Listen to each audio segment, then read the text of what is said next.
जय श्री कृष्णा भक्तजनों।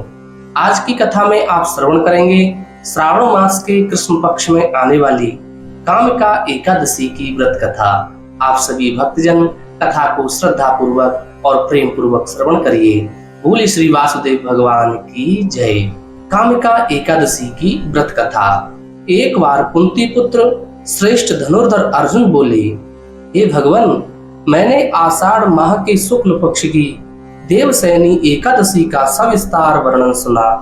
अब आप मुझे श्रावण मास के कृष्ण पक्ष की एकादशी की कथा सुनाइए। उस एकादशी का क्या नाम है तथा इसकी विधि क्या है?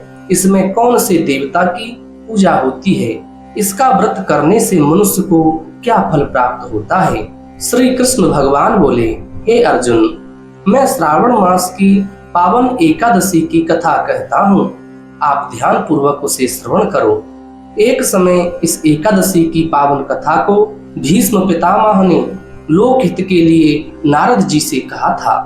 एक समय नारद जी ने कहा, हे पितामह, आज मेरी श्रावण के कृष्ण पक्ष की एकादशी की कथा सुनने की इच्छा है, अतः आप एकादशी की व्रत कथा विधि सहित सुनाइए। नारद जी के वचनों को सुनकर के भीष्म पितामह बोले, हे नारद जी, आपने अत्यंत सुंदर प्रस्ताव किया है। आप ध्यान लगा करके इस कथा को सुनिए।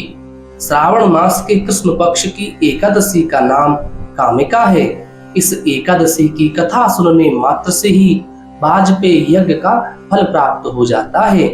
कामिका एकादशी के व्रत में शंख चक्र गदाधारी भगवान विष्णु की पूजा होती है। जो मनुष्य इस एकादशी को धूप दीप नैवेद्य आदि से भगवान विष्णु की पूजा करते हैं, उन्हें गंगा स्नान के फल से भी उत्तम फल मिलता है।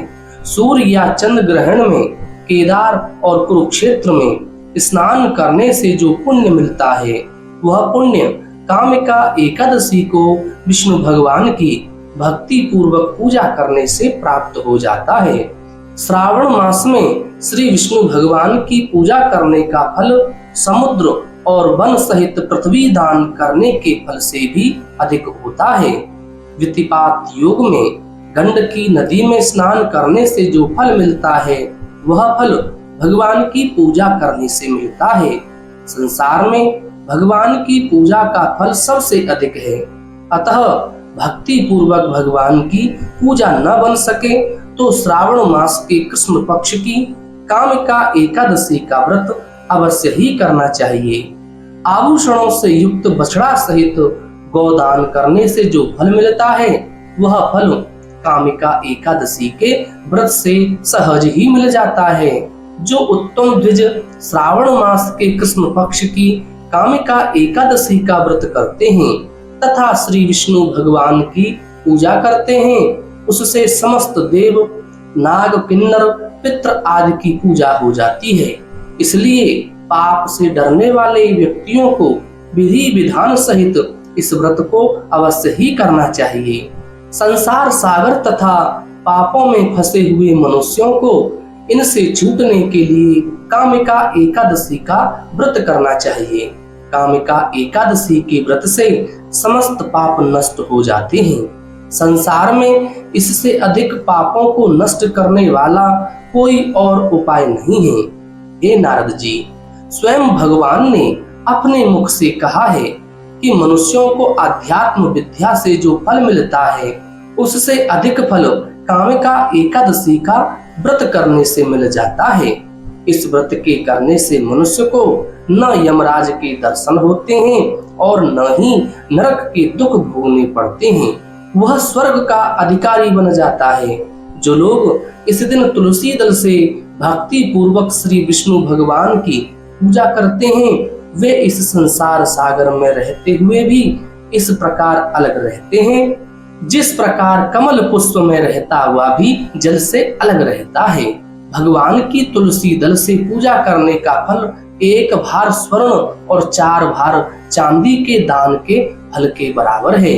श्री विष्णु भगवान रत्न, मोती, मणि आदि आभूषणों की अपेक्षा तुलसी दल से अधिक प्रसन्न होते हैं। जो मनुष्य भगवान की तुलसी दल से पूजा करते हैं, उनके समस्त पाप तत्काल ही भस्म हो जाते हैं। हे नारद जी, मैं भगवान की अत्यंत प्रिय श्री तुलसी जी को नमस्कार करता हूँ। तुलसी जी के दर्शन मात्र से मनुष्य के समस्त पाप नष्ट हो जाते हैं और शरीर के स्पर्श मात्र से मनुष्य पवित्र हो जाता है। तुलसी जी को जल से स्नान कराने से मनुष्य की समस्त यम यातनाएं नष्ट हो जाती हैं। जो मनुष्य तुलसी जी को भक्ति पूर्वक भगवान के चरण कमलों में अर्पित करता है उसे मुक्ति मिलती है। जो मनुष्य इस कामिका एकादशी की रात्रि को जागरण करते हैं और दीपदान करते हैं, उनके पुण्यों को लिखने में चित्रगुप्त भी असमर्थ होते हैं। जो मनुष्य एकादशी के दिन भगवान के सामने दीप जलाते हैं, उनके पितर स्वर्ग लोक में अमृत का पान करते हैं। जो मनुष्य भगवान के सामने घी या तिल के तेल का दीपक जलाते हैं, उनको सूर्य लोक में भी सहस्त्रों दीपकों का प्रकाश मिलता है। प्रत्येक मनुष्य को कामिका एकादशी का व्रत अवश्य करना चाहिए। इस व्रत के करने से ब्रह्म हत्या आदि के समस्त पाप नष्ट हो जाते हैं और इस लोक में सुख भोग कर अंत में वे विष्णु लोक को चले जाते हैं। इस कामिका एकादशी के महात्म के श्रवण व पठन से मनुष्य स्वर्ग लोक का अधिकारी हो जाता है। कथा का सार इस प्रकार है।